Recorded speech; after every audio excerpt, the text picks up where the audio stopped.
Let's go, Greg. Vamos, Greg. Vamos ganar. Vamos, vamos, vamos, carajo. All right, let's do this again. So now we got to get safe back in here, and then we can fix this. I apologize, ladies and gentlemen. Not sure what happened to be clear. Apologies, ladies and gentlemen. We're getting back in. Don't know what happened. His thing froze on my screen, and then I removed him after about 40 seconds. All right, sorry, bro. I don't know what happened with that. So we're back with Coach Safe from Dalton State College, and he was talking about the general overview of college recruiting. So whenever you're ready to knock that back out of the park, G, let me know. Yeah, let me bring back the example of and we can move to an international example in a second, but let me bring back the example of the domestic player. So again, the one that's in Florida or in Georgia, and maybe they have let's stick with Florida since Florida. Maybe they have a Florida Bright Future, so that's something their family's invested in. And then maybe the particular institution they're looking at also has academic scholarships that they would offer based on the kids' test scores or GPA. Probably GPA, sometimes test scores nowadays, but some people have dropped the test score thing. So that's one avenue to build an award letter, to build a letter or a package, a financial package that you can offer to a player. So another avenue would be, well, do you have athletic ability? Right? Another avenue would be, are there scholarships within that institution that might be set up, that might have been donated by somebody, someone endowed a scholarship for, I don't know, a first-generation college graduate. So then maybe they could get access to that particular grant. And then you have federal grants as well for American students that they could potentially qualify for. So the short and skinny of that is this. If let's say you're a player that's good enough for a full ride, but you also qualify for some academic money. So I don't need to give you a full ride. I can take whatever money I want for soccer, and I can combine that with your academic money to give you a financial aid package. So we're trying to build a package. And the reality that, everybody's on a full ride and this and this and that, you're looking at 9.6, 9.7 scholarships in Division I. Division II has a cap as well. NAI has a cap of a maximum of 12. So in NAI, they're actually able to, it is possible that all 11 starters have a full ride. In Division I, it's not even possible. Yep. In Division II, it's impossible. So when you say full, they could be on full rides, but it would need to be coupled with multiple aspects of financial aid. It couldn't just be soccer money. There are some little exemptions and things like that, but this is the general rule. So I think people need to be approaching their financial aid for college in a very nuanced way. Is there anything that I can bring to the table?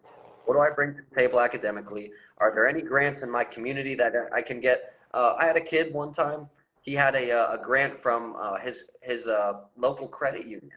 Nice. Yeah, he earned a grant basically from that credit union, and they would apply it to his college for 4 years. So I think this is the picture that people need to be looking for as domestics. And then as internationals, they're usually working with some type of budget. And then there might be some work study on campus where they could get a job on campus, working in the library, working in the cafeteria, working in the dorm, maybe working at the front desk in the dormitory to help pay for some of their expenses. And then, of course, they would have a budget prepared to come over to the States and play. So, it's a nuanced, you need a nuanced approach. But just to simply think that you're going to get a full ride for whatever, you probably need to do a little bit more research and a little bit more YouTubing at some people's experiences. I love how you say, like, I'm so nice, because I'm waiting for you to be like, bro, you're not getting a full ride athletically, so stop thinking that. But no, it's good. I mean, I like how you negotiated that one, because it's interesting. Like, I'm telling you, bro, like on the day-to-day basis, I got people saying, I'm going big time D1. I'm going to go to this one. I'm like, okay, you can think that. That's okay. But so I guess I really want to ask, when it comes to players and the recruiting process, like, so, like in youth soccer, a lot of people play a specific position. So they're playing number 9 or they're 7 or 11 or whatever position it is. When it comes to you actually recruiting players, how often is it that you recruit a player from youth and they play the position that they play in their youth and they stay in that position, if that makes sense? Does that question make sense? Yeah, I mean, I think that the position of what you played in youth soccer translating to college soccer is, it can happen, but I would say it's pretty rare. I would say it's pretty rare. And there's a lot of variables to that. So it's not just a matter of ability. Like, do you have the ability as a center back for your youth, your Eastern L team, or your MLS Next team, or whatever nowadays people are playing. You're a center back for that particular team, and then now you're going to be a center back at college. Well, you may not be. You might be a right back. You might be a holding midfielder. What's the philosophy of the coach? How does he want to play? Yep. If you're a 5'11" center back for your club team, and you're going to a place, I won't mention any schools, but I'm thinking about schools that might be very direct, very route one, very focused on fighting for set pieces, Yep. Things like that. You're probably not going to play center back at that institution because most of their center backs are a minimum of 6'3", and that's Yep. probably on the they're probably 6'4". So now you're maybe looking at a right back, which is fine. But I think that people need to be prepared to move positions. What if the coach sees a different potential in you? Yeah. What if he thinks you're a great center back, or you're a very good center back, but he thinks you could be a great holding mid? Do you want to be good or do you want to be great? And then it's up to you if you want to trust him or not. So you don't have to go to that school and trust him, but if you are going to go to that school, if you are going to trust him and you are going to invest your time, energy, and resources, and so is that coach, well then give it a proper go. Don't go there and say, well, hey, I play center back. I'm not playing anything else. It would have been like, well, I wish you'd have told me that, before we recruited you. Right. So that's a poor mindset. That's like a coach saying, hey, I only play center backs that are 6'4". I think that's a poor mindset too. Agreed. So it can happen from both sides. So players need to hold up their end on that. Yeah. Well, and I think that's why I keep talking about, I think youth does a poor job of preparing kids, because I remember when I came from youth and I played under Keith, right? So Keith Folk, you know Keith very well. And the first game I played in, I basically, towards the end of my youth career, I always played center mid.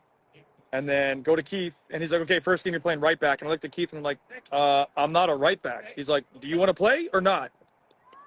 Okay, yeah. Okay, so you're going to play right back. So I went, that's not how the conversation went. Keith doesn't play like that. But the point is, I was like, okay, I guess I'm going to play. So I'll play right back. And then can you add value to this point? Like, how many players do you carry on the men's side? Because you still do the women's team too, right? You do both. So can you kind of talk about how many players you carry on both teams? And then maybe like the depth charts, like how many players like per position, not to be all of them, but maybe like goalkeepers, center backs, defensive mid, 6, 10s, 9s, whatever you rock with. Yeah, I think that so we are very fortunate in a sense that we don't carry a JV roster. We don't carry a reserve roster.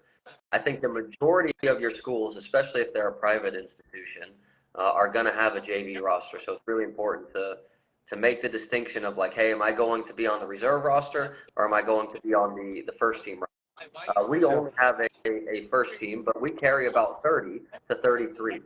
So then there ends up, of course, being, there ends up being players that don't play, or at least get very limited time. And we usually travel with somewhere between 18 and 22 players.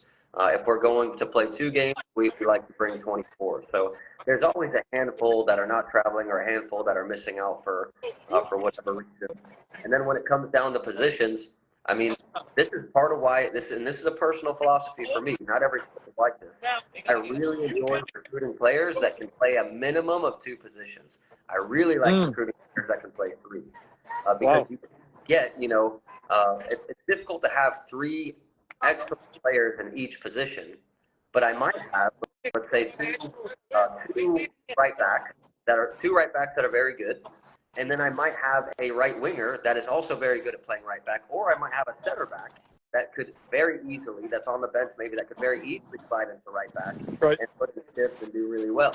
So I think the versatility of players is something that I find extremely valuable when I'm recruiting. When someone can play not a 7 and 11, that's useful. But can they play all the positions across the front? If we needed to put them at fullback, could they go in and put in a shift and actually demonstrate defensive capabilities that we would need to see out the last 10 minutes of a game being up 1-0 on the road in a difficult environment? Can they do those things? And if those are things that I think they've demonstrated in the recruiting process to whatever degree they can demonstrate that, that's very interesting for me. So I think the majority of our players, they can play multiple positions. Right. I think that So somebody asked a question. I'm just trying to find it. Okay, so it's right here. He said, how are you getting most of your players? Is it mainly through showcases or players that reach out to you or other avenues? That's actually a good question. So could you kind of clarify, if you don't mind, putting some of your, you don't have to put all of it, obviously, but put some of your recruiting ideas out there? Like, how do you find players, or what do you do? Yeah, so we do a little bit of everything. So we have a recruiting coordinator that is at many showcases. He also fields too many emails a day and goes through those. I think that we're very fortunate in the way that we have him, Coach Fabian. He does a really good job of actually looking through those things in depth. I don't know that many places will have someone like him. But he goes to the showcases. He looks at the emails. We work with agencies for internationals. We have a lot of contacts, people that contact us from there. I have a lot of contacts in the high school game, a lot of high school coaches, a lot of club coaches that will, over the years, maybe learn a little bit about our philosophy and how we try and do things. They'll reach out to us and they'll say, hey, listen, I've got a player. I'd love for you to look at them, et cetera, et cetera. So it's really, there's multiple avenues that we're getting. Okay. And then I asked you this once before when you were with Florida College. Can you expand on average, right, average year, how many players you'll potentially look at? And we'll chuckle it down, right? So if you don't mind, how many players you potentially look at a year? And as you start narrowing it down, the process of how we get to the lower numbers, if you don't mind. Can you talk about that? We have thousands of players that come through just our emails. Just our emails. So without us even putting eyes on players that show, et cetera, I'm not even going to count those because there's numerous of those.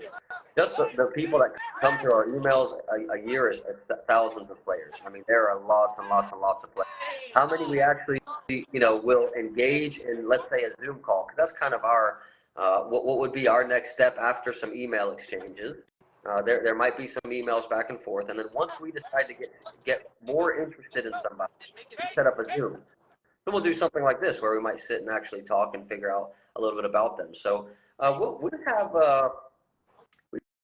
we probably do 50 Zooms, maybe a cycle. Wow.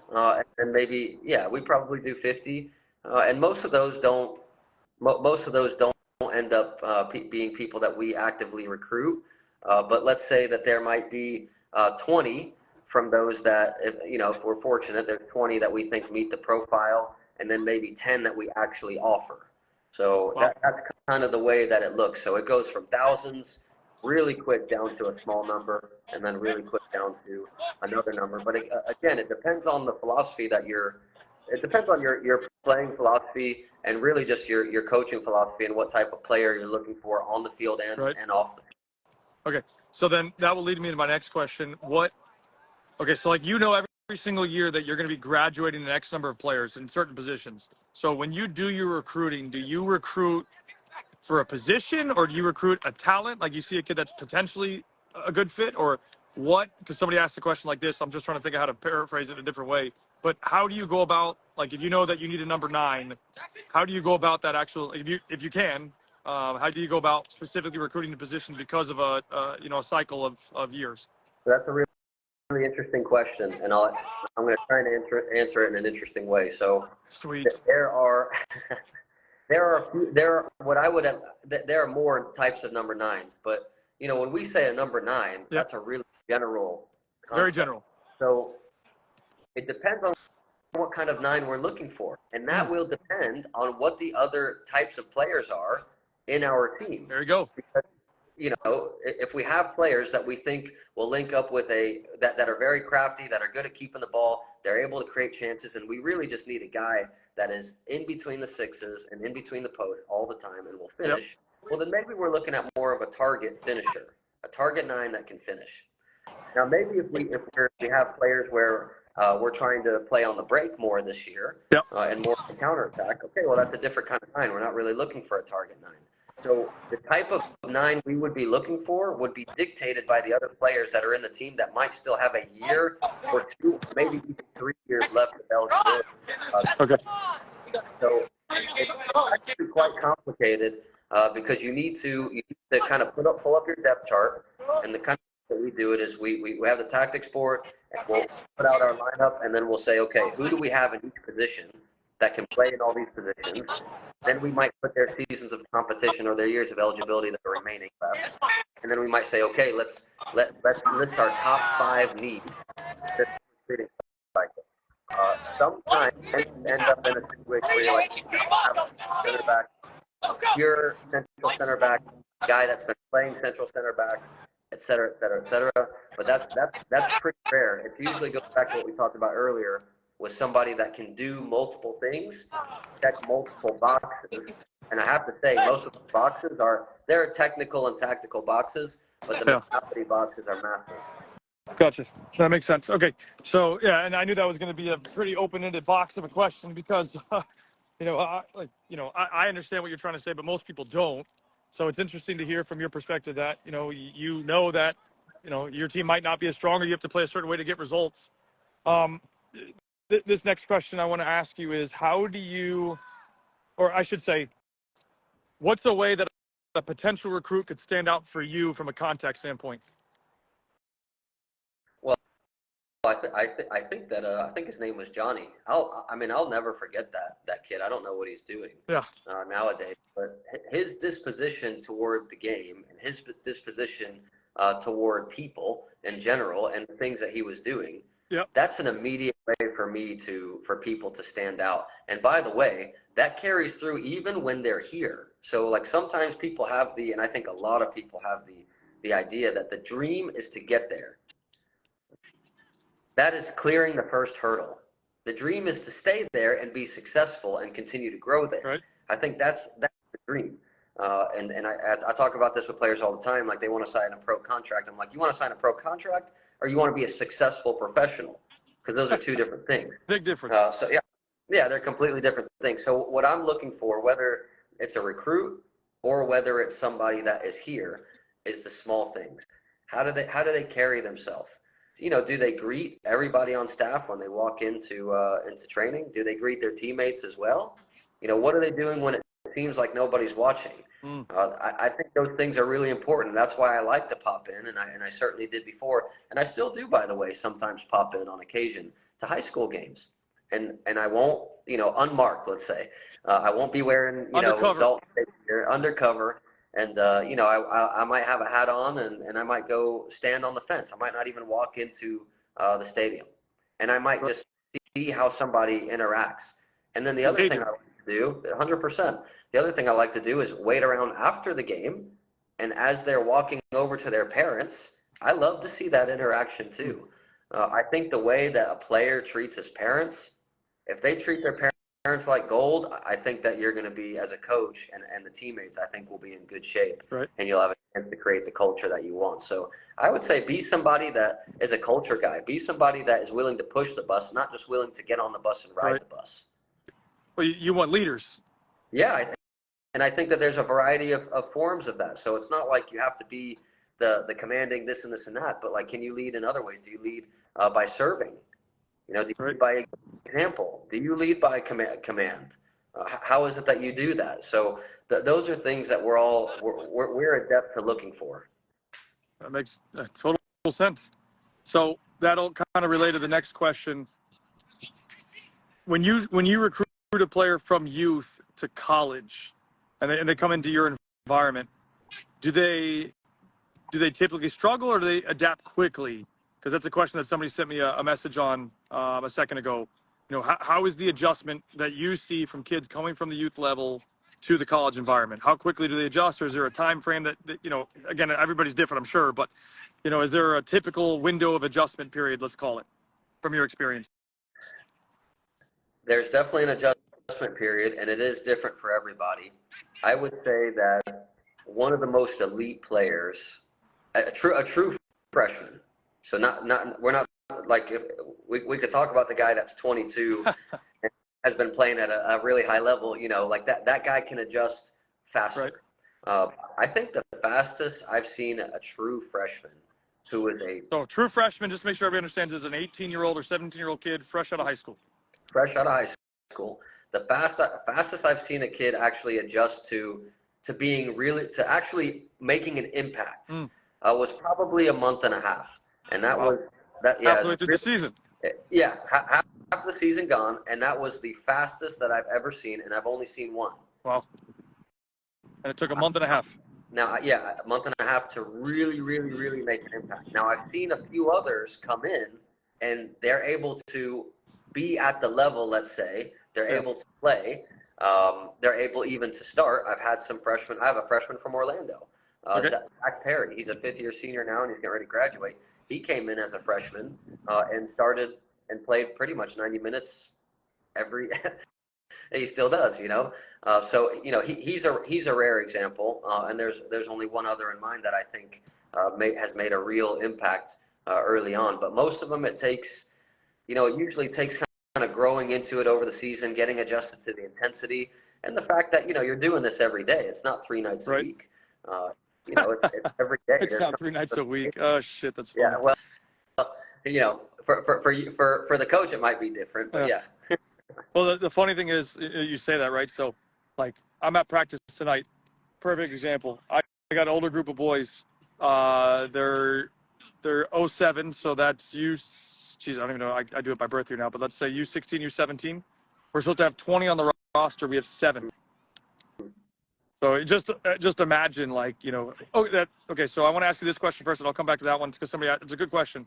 Sure. When you go to a showcase. And this is something that I have arguments with people all the time, so correct me if I'm wrong. You go to a showcase, or your assistant goes to a showcase to look at players. You're probably at that event already because you already know of somebody that you're going to recruit, and you're probably focusing on that player.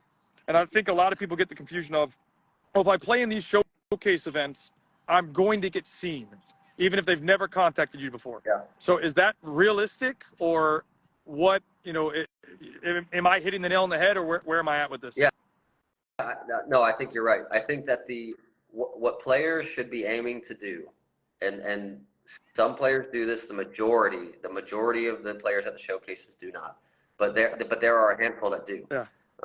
Email, do some research about what a good fit looks like for you, at least to some extent. Email that particular coach and let them know why you think that there's a general give them a general framework of why you think Dalton State or whatever is a good fit for you. Right.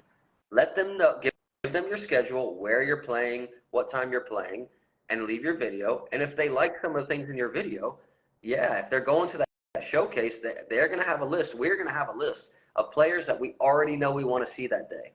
Right. For you to stand out in that group, is it possible? Sure. But remember, there's 22 people on the field and there's one ball. So for you to stand out, unbeknownst to anybody, and just shock the world, well, it can happen, and it does happen sometimes. It's rare. And listen, even if you're good enough to do that, that doesn't mean that you're going to have the opportunities in that showcase to do that. You're assuming that every moment of that showcase, there are 2 eyeballs from a college coach on you. Right. That's not realistic. Hedge your own bets. If you're a recruit, hedge your own bets. Stack your deck a little bit. Actually do some research about some programs. Email those coaches and let them know why you have a genuine interest in their program.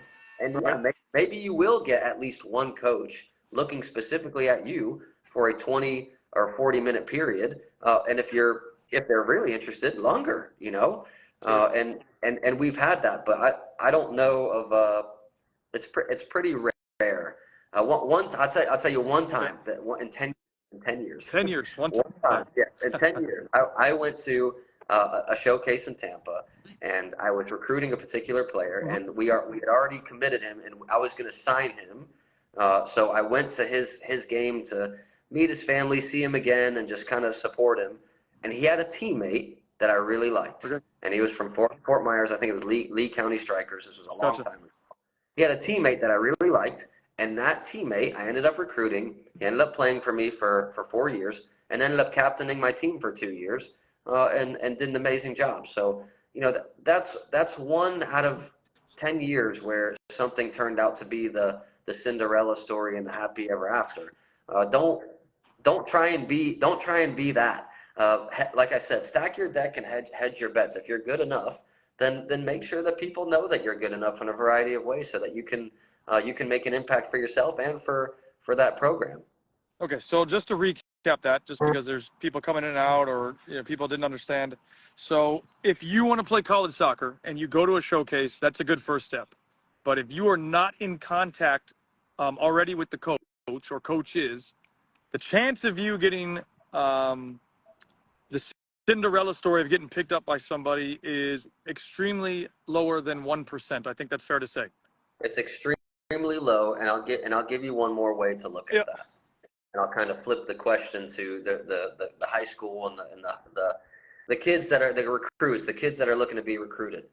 Would you prefer to be recruited and coached by a coach who already has a set plan, an organized fashion about how they're going to go to the showcase, what they're going to be doing at the showcase, how they're going to be spending their time at the showcase, who they're going to be watching, what they're going to be looking for when they're watching? Or would you rather play for the coach that, well, he wanted to make $200 and show up to this showcase, so he just showed up, you gave him a booklet, and he sat around and had his hat on to protect him from the sun, ate a hot dog, and then, well, if someone was good enough, if someone just happened to smack him in the face that was good enough, then he would take him. Which coach would you rather be recruited by? And you can answer that however you want. I'm impartial to that. People can do whatever they want. We're in America. So, God bless America. Do whatever we want. But for me, I want to coach the player that says no. I want the coach who's intentional, because I'm an intentional player. Right. So for me, that's extremely important to me. But I think that's a good way to look at it. If you're a parent or you're a player, like, who would you rather play for? The guy that's just kind of like shotgun approach, and if I hit the target, I hit the target, or the guy that's actually aiming at something? Yeah. So let me ask you this question, because you said something that some people might have caught on. Do college coaches get paid to go to showcases? There could be perks to go to certain showcases. Yeah. Oh man, it's so funny because there's so much stuff. There could be perks to that. Yeah. So yeah, I mean, it's a little bit of the wild, wild west. You really got to back yourself. You really got to try and stack your deck and hedge your bets the best that you can. And I think, and this is why this is also why we've had such a great relationship. And I've always touted you as a great resource. People need someone like you. If you can have someone like Kyle who can actually, hey, Safe, I've got a guy. That's big, because I don't know every player in the world, and I only have 2 eyeballs, and I only have 1 brain. Yep. So when your eyeballs can be used and your brain can be used to help me recruit, that helps me, and that helps that particular player. Yeah. So having an advocate, in other words, that's what I'm getting around to. Having an advocate is useful. And again, that's one way to look at it. It's not the only way. It's one way out of maybe 10 other things that you probably should be doing. Right. Finding ways to stand out, I think, is the key thing in networking. So a couple of questions came in, and I'm going to try and get to all of them. So give me 1 second. Sure. This is a good question because it actually impacts our group. And the question was, would having UPSL or NISA experience help a player stand out? Well, I think it potentially could. So I think that the useful thing, and certainly what you do, but I think the useful thing about some UPSL experience or something like that is playing against people that aren't just your age. So this is part of why the adjustment period is very difficult. If you're a 17-year-old and all you do is play against 17-year-olds, then when you play against a 22-year-old, that's going to be a different experience for you, and that's going to take you some time. And it's not just a physically different experience. It is also a mentally, psychologically, and socially different experience. So, yeah, the more you can close that gap, the smaller the adjustment period. I mean, that's what I tell people all the time. It's funny. They listen to me, and they're like, Kyle's full of shit. Safe comes on them, they're going to be like, oh, shit, this guy's a genius. Second question was, will you as a coach listen to your players and go look at, say, a little sister or brother, or if your players know that youth player? So I guess if a player makes a recommendation, will you look at that? Listen, this is not a secret, but it kind of is, because I think, frankly, that there are a lot of coaches that won't really do that. I have a great desire to know from my own players who they think is a good fit for our team. Right. So if it's a brother or sister, if it's a friend, whatever, I've got a great desire in knowing, and I ask my players every year, every year, multiple times. Who is on your radar? Who do you know? Now that you're here, now that you know what Dalton State soccer is all about, who do you know that can come into this environment and perhaps grow and flourish? And Uh, impact. I think that is man, I think that's really useful, and I think people would be wise to listen to that. And people that don't, I don't know what to say about that, but we do here. Yeah, well, I was gonna say, I think to add value to your point would be, my guess would be value or not values. It differs from coach to coach. You have your thing, another guy's gonna have his thing, or girl will have his thing.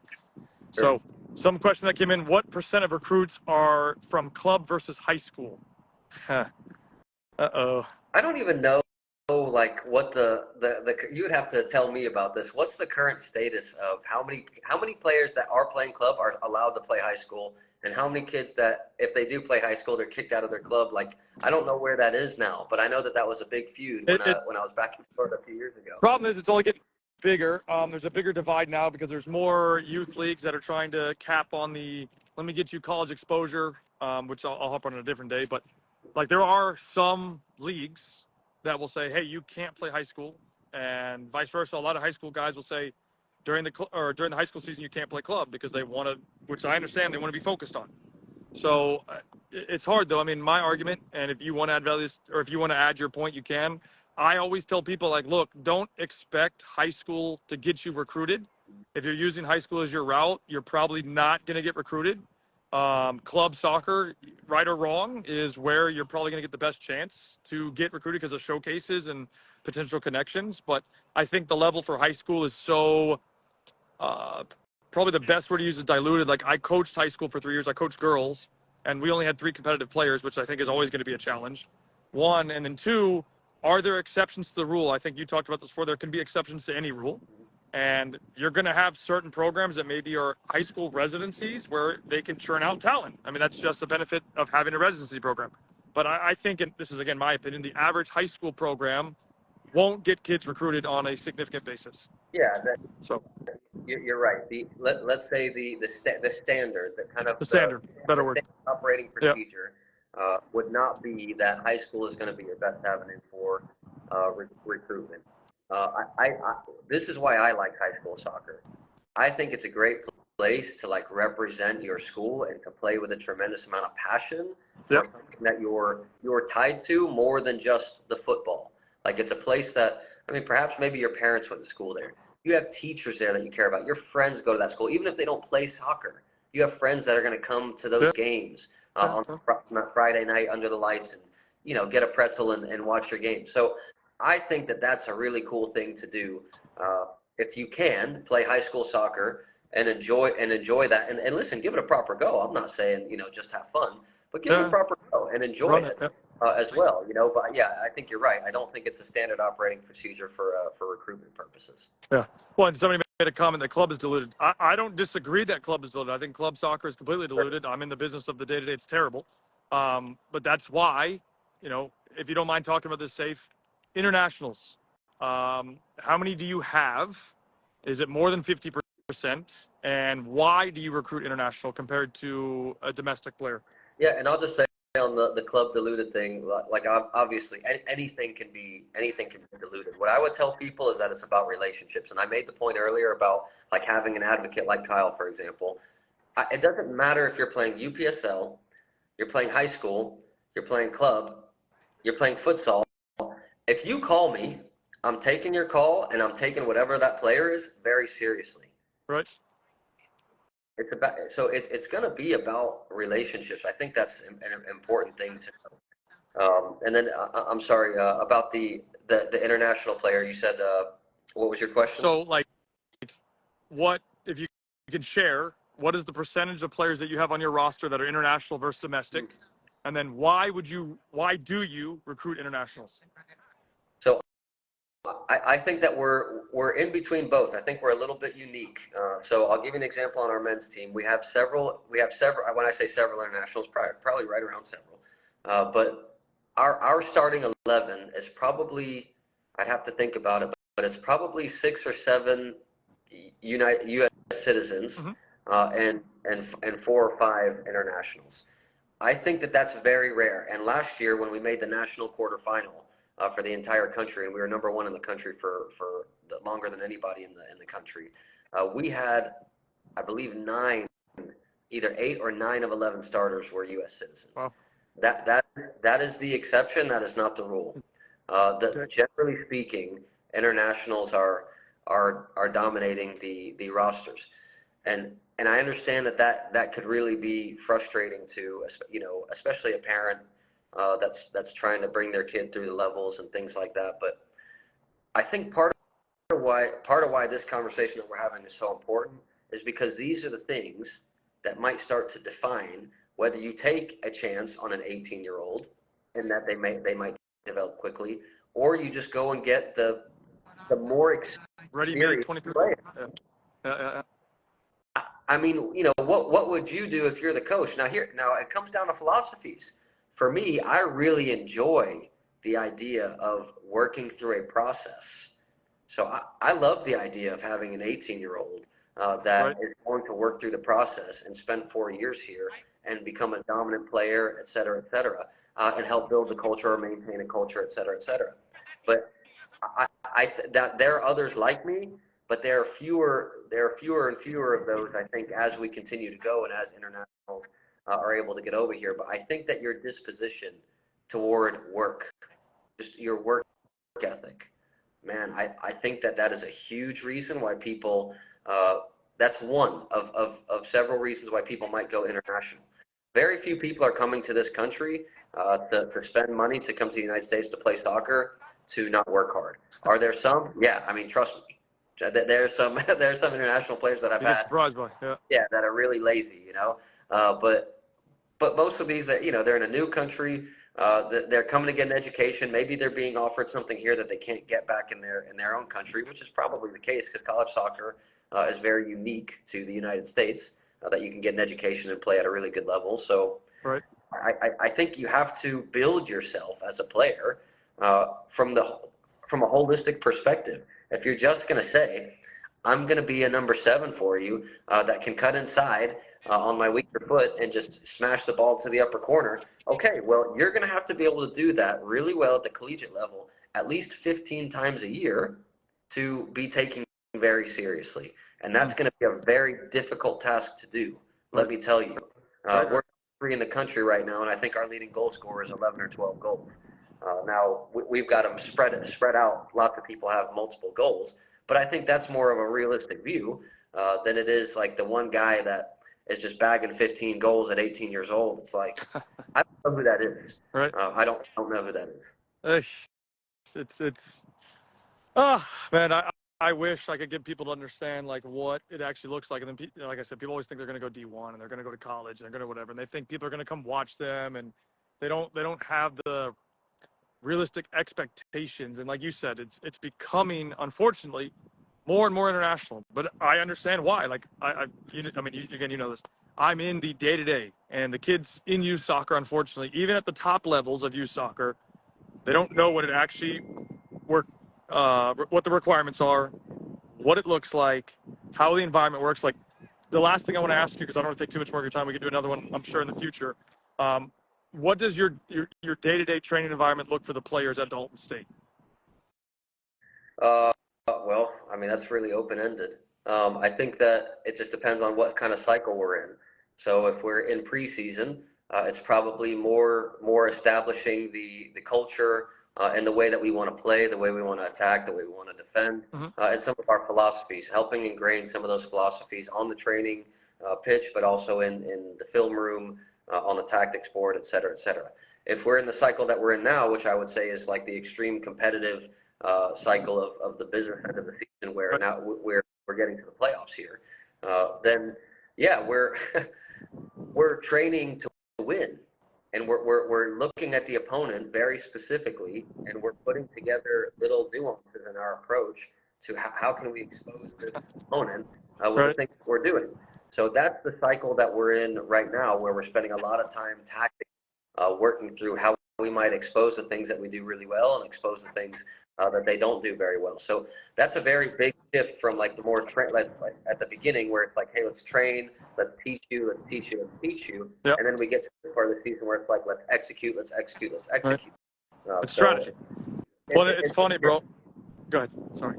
Yeah, no, it just shifts, and then it comes back in the spring, where now you've got more time to train and less games. So the Right. spring is a good training period. I think you'll laugh at this. So we implemented with our club, right? So again, youth. I said, hey, we're gonna have a 3-week preseason. Parents are like, no, we want to play games. We want to have. I'm like, no, we are not gonna do any official competitive. I'm like, scrimmage is fine, but official competitive matches, we are not gonna do. And your kids are gonna focus on training so we can try and implement some of the strategies you want to work. These were for the older groups. They couldn't believe it. They're like, what?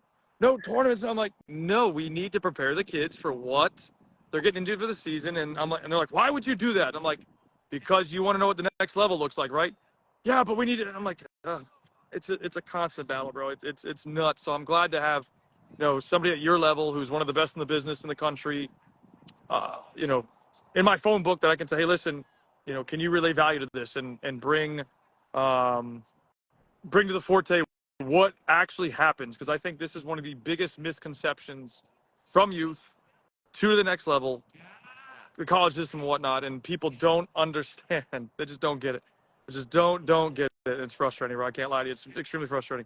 Yeah, I mean, there are, yeah, I mean, you can see it in the way that people kind of talk about things. People like to be so pluralistic, and they like to say, hey, it's got to be one or the other. Hey, it's either it's all this or it's all that. And the truth of the matter is that life is not like that about hardly anything. There are a lot of nuances about things, and I think the best way to learn about those things is either to experience some of those things yourself. That's maybe one side of the coin.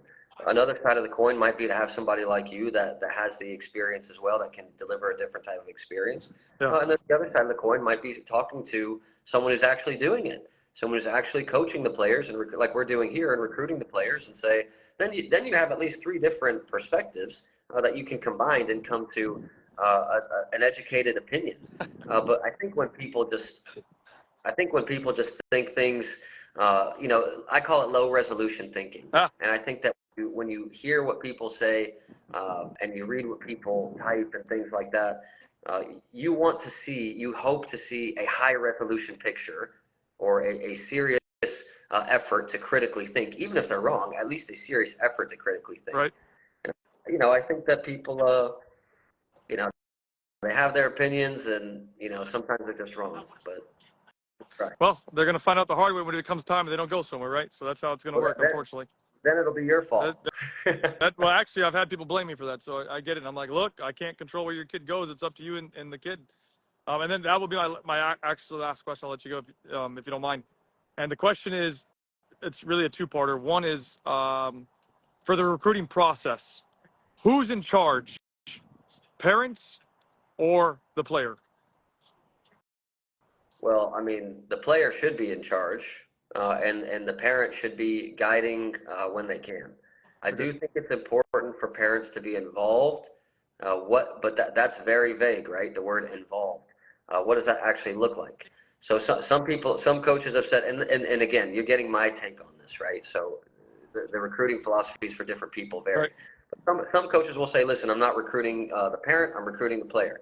And it's like that is, in a sense, that is definitely true.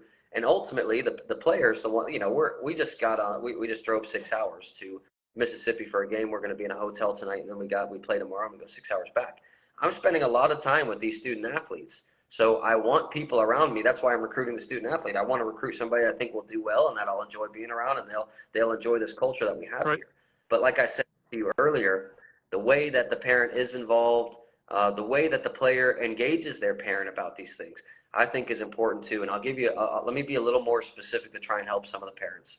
I've watched parents come in to my office with their son or their daughter, and their son or daughter might sit in the chair closest to my desk. The parent might sit behind them, and they don't say anything. And I think that that's a great way to be involved, but not be overtly involved, where you're answering all the questions. or where you're asking all the questions. I think that that's one of the best ways that I've seen it is let the student athlete guide the process in that interaction. And then after I might finish that interaction with that player, then the parent might say, Coach, I have a couple questions if you don't mind. It's like, yeah, of course, 100%. Like I want to talk to them.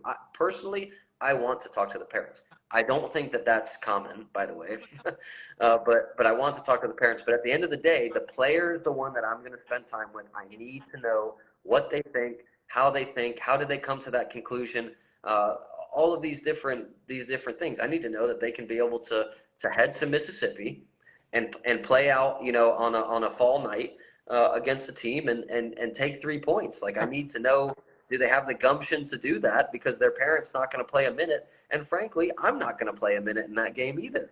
Yeah. So our interaction is really important with the student athlete, but I think that the parents can be involved in an appropriate way to make sure that their sons and their daughters are also going somewhere, that they'll be looked after, and get a good experience. So I think that there's a fine balance, but I think it can be done. I've seen it done many times. I was going to say, so from my personal experience, again, I had Keith.